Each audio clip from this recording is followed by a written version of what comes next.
On to the SABC News Channel this Saturday afternoon. Let's take you outside the country for a moment. A record number of women are running for office in the U.S. midterm elections, and while analysts expect a record number of women to serve in the next Congress, that number is unlikely to top 25%. An expert with the Center for American Women and Politics at Rutgers University, New Jersey, has also poured cold water on the idea that 2018 is indeed the year of the woman, despite the marked increase in female nominees and candidates for the Congress and State Legislatures across the country. Just days to go before the November 6th elections that will determine control of the House of Representatives, the Senate and various governorships around the country, candidates are making their closing arguments. Women currently make up 20% of Congress. Out of 435 seats in the House of Representatives, just 84 are women. In the 100-seat Senate, just 23 are women, 17 Democrat and 6 Republicans. We know it's a tight race. And despite the uptick in candidates, women make up just 28% of nominees for the House in 2018. Overall, we do think we'll see a record level of women serving in Congress after this cycle. The question really becomes how much of a break are we going to see? What is the magnitude of the increase of women's representation? And I would say, and what I've been saying on the record, is that it seems that it is going to be hard to get to 25% in Congress.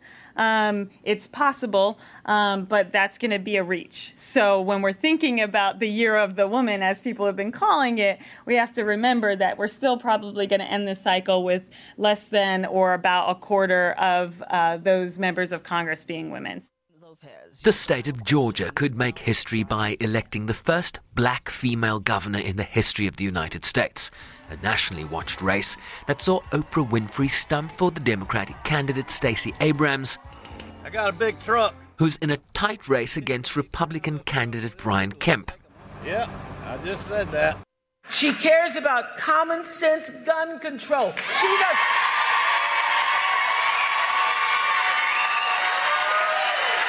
She doesn't want to take the guns from the people. This is Georgia. We know people want to hunt in Georgia. But since when have we lost common sense for common sense? She wants common sense gun control. She cares about affordable housing, and she cares about criminal justice reform to protect our communities and creating jobs. So the reason I am a registered independent is because I believe that everybody should have the right to vote their values and vote your conscience regardless of the party. And I tell you, I have voted Republican and I have voted Democrat. And each time I voted for the people who I felt represented my values. Despite a booming economy and unemployment at a 50-year low, President Donald Trump has a 63% unfavorability rating among women nationally, with just 30% of women approving of his job performance.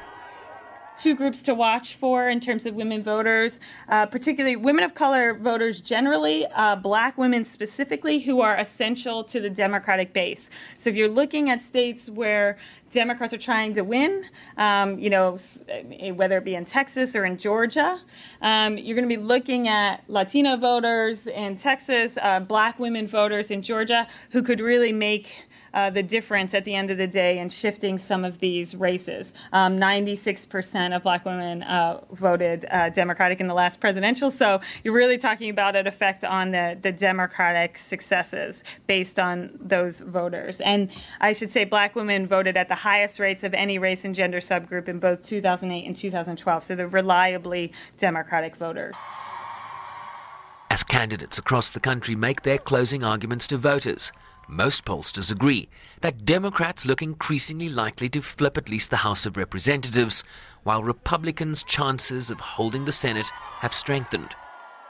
Whoever's in the White House loses the midterm. You lose the midterm, we're going to go through nothing but fights. We're going to be fighting to keep what you have. They're going to want to take it away. You got to get out. Can't be complacent. We also should not be ignoring the fact that there are many Republican women voters who feel strongly in support of both the president and Republican policies of today. And I think often they get missed in the conversation because they are still the minority of women. Adding that women voters are not monolithic in the United States. So while President Trump is not on the ballot, this election is being framed as a referendum on his 2 years in office. A Gallup survey shows that healthcare, the economy and immigration are the top 3 issues in this election cycle, while other extremely important issues include the way women are treated in society, gun policy and taxes.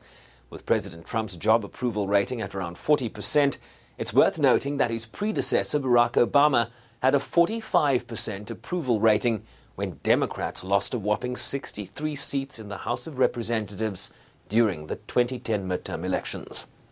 Shervin Briceby's SABC News, New York. Well, Dr. Dale McKinley is an independent writer, researcher and lecturer, as well as a political activist. He joins us on the desk this afternoon. Good afternoon, Doc, and welcome to the SABC News Desk. Always a pleasure to see you. Doctor, can we start by you telling us why these elections are so hugely significant at this point and why they're being touted as the most consequential ones in the U.S. For some years? For sure. I think that they're very consequential because Trump has been such a polarizing figure. He's not only polarized the United States, he's polarized the world. Yes. So a lot of people who otherwise would not be paying attention to the U.S. elections are paying close attention because what he's done is he sort of led a right-wing revolution in some ways, not just in the United States, but if you saw what happened in Brazil just last week with the election of Bolsonaro, a very, very right-wing, and you see in Europe with what's happening in Germany and other places like this. So I think it's a situation where people are saying, generally the United States is a very influential country politically and economically, but more so because Trump has basically made his, these elections a sort of a test in a way of American democracy and so forth. And a lot of people are paying a lot of attention to that globally because they think if Trump wins these, or at least the Republican Party, let's say, wins these things, then the right wing is going to be emboldened across the world. And if not, if he gets pegged back, well, maybe we're going to see Trump not surviving as well. So I think it's an ideological terrain that is very interesting to a lot of people. Yeah. How worried should President Trump be at this point? We do know that his approval ratings are quite low at this point, and history shows us, or traditionally, that lower approval ratings mean that the president in charge at that time doesn't do so well in the midterms. Absolutely. He has historically low approval ratings. I think he's got twice as low as Obama did during the midterms. He's sitting in the 30s somewhere. In the 30s somewhere. Yes, yes. So, yes, historically, the party in power, or at least the president who owns the White House, generally loses the midterms. But here we have, if you've looked at Trump and his rallies, I mean, if you looked at the tenor of the politics, it's poisonous. It's basically a situation, so this is not normal politics in many cases, so it's very hard to predict. And we also have a lot of controversies around, for example, voter suppression. The Republican Party and redrawing of districts. So there's a lot of questions around the potential of the legitimacy even of the democratic outcome of these elections. So these are other issues that are at stake. And a lot of this will depend on voter turnout as well, Doctor. And history once again shows us that American people don't come out to vote in the midterms. There's much more excitement around the presidential elections. Indeed, but I think this might be just a bit of an exception now. What we have is we have the young people in particular who are historically not very excited about voting, seemingly coming out in fairly large numbers. We have women, again, an underrepresented, generally voting population, which seems to be quite galvanized as a result of some of the things that obviously Trump has said and done. So I think in many cases what we're going to see is a greater turnout, but it'll still be fairly low in relative terms. If it gets above 50%, I think that would be an achievement. I think most democracies, representative democracies, struggle in legislative elections. And also, just to inform listeners and viewers, that this is not just the elections are not just about the House of Representatives and the Senate, but there are 39 governors that are of 50 states that are being contested, and 80% of all the states are also contesting legislatures in the state. All right, so which are some of the key Senate races that we should be looking out for at this point? Well, I think, you know, California, the big states are always the ones. There are 39 states, I think, where the Senate are and out of 100, 39 out of 100. So it's not even a majority of senators that are up for re-election. Senators hold 6 years office, so they only happen every 6 years. In this case, I think the West, so California, Texas in particular, New York, Massachusetts, the bellwether states, Ohio, Michigan. These are where large sections of the U.S. population lives, and where it would be very interesting in regards to a toss-up between the Republicans and Democrats. And we have a situation, as you just said, in Atlanta, in Georgia, where potentially a black woman senator who's running against an arch-conservative white male, and if she wins, that would be a historic win. So Georgia, as well, is a very well-watched Senate race. Despite Republican control of the Congress at this point, Trump has failed to deliver on a number of key promises he made during his campaign. And he doesn't need the support of his own party members to push through his agenda. But we have seen him go after his own Republican members at some point. What reverberates through my mind is members like John Kasich. Can Trump at this point unite and rally the Republican support that he needs? I think he can rally his core base. That's what he's doing. He's speaking to those that would vote for Trump irrespective. If Trump shot somebody tomorrow, they would still vote for him, I think. But there's a lot of Republicans, I would say moderate Republicans, who have been turned off by Trump. What we've seen, for example, Senator Jeff Flake of Arizona, who spoke out. I mean, he's certainly no liberal, or certainly not on the left. He's a fairly conservative person. But even some of the rhetoric, some of the divisiveness, the hatred. I mean, if it's so. I think many Republicans find it embarrassing when a president says he's going to deploy 15,000 troops to the border to meet 3,000 women, children, and poor people that are marching up. I think they become very embarrassed by this. So I think the Republican Party itself is split. But he's certainly going to get his core base out, and that's what I think he's looking to do. A lot of polls and trends are pointing to a balance of power on Capitol Hill for the next few years at least, Doc. And of course the likelihood of legislative gridlock. What are some of the key legislative issues that remain thorny at the moment? Trump's anti-immigrant stance, of course, one of them. Well, yes, let's start there. I mean, what Trump wants to do is he's been saying that he's going to take away birthright citizenship. So it doesn't matter, even if you're born within the borders of the United States, he's basically saying that if immigrant children are born in the United States, they can't be U.S. citizens. This is going to be a fight. Obviously, what was called the Dreamers, the kids that were born in the U.S. that want to stay there, there's over 3 million of them. That's going to be a massive legislative fight. But I think the big one is still health care. The Democrats are running on a health care ticket to say, you know, and that one of his pledges right from the beginning was he was going to do away with Obamacare. He was going to basically do it, and he hasn't been able to do that.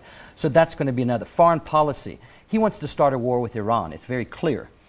So that's going to be a whole nother. So it's not just domestic issues, the sort of bellwether domestic issues like a woman's right to choice, like, for example, redistricting and redrawing of political boundaries and voter suppression. But on the foreign policy front, it will be the trade war with China in particular, and a potential military war with Iran that I think Trump is very desirous of. How worried should President Trump be with this potential specter of impeachment looming over him right now? That, of course, depends on who will control the House of Representatives going forward. Absolutely. I mean, the first step is that the Democrats have to gain control of both of the houses.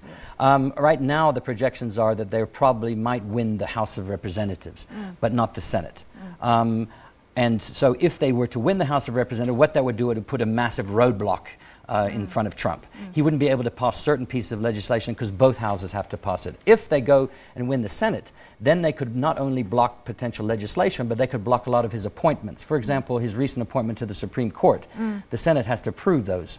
So if the Republicans lose control of the Senate, then they lose the power to appoint a range of judges and other personnel. So it would be a major hit for him if he loses both of them. If he loses one, well, it'll be half that. Yeah. Well, only 2 U.S. presidents have been impeached. That was Andrew Johnson and Bill Clinton, and both were acquitted after a Senate trial. So the Democrats maybe will have a better chance of removing Trump from office if they wait for the 2020 presidential elections? I think so. I mean, I think they could impeach him procedurally, as you say, but politically it would be very difficult. I think most of us hope, and let me be very honest here, that Trump does not win a second term. And I think it's whether you're a Democrat or Republican, I think we need to bring sanity and rationality back to the politics, and Trump has taken it away from that. So this is why this is a bellwether midterm elections, because if Trump does succeed and the Republican Party, then I think for a lot of more progressive individuals, not just in the United States, but across the world, including in our country. If you look at our own BRICS situation, we now have a situation where there's a lot of right-wing populism, and I think that's of concern to all South Africans. Which way do you think it's going to go come Tuesday, Doc? Will we see a White House awash in blue or not? I think the Democrats have a very good opportunity to take the House. I don't think that they'll probably take the Senate. I think we're going to have half-half. I think that in this case, Trump is going to get a bit of a black eye, but not nearly what he probably should get. Dr. Dale McKinley joining us on the SABC News Desk. Thank you so much for sharing those invaluable insights right here at the SABC Newsroom. Thank you. Well, let's move on to some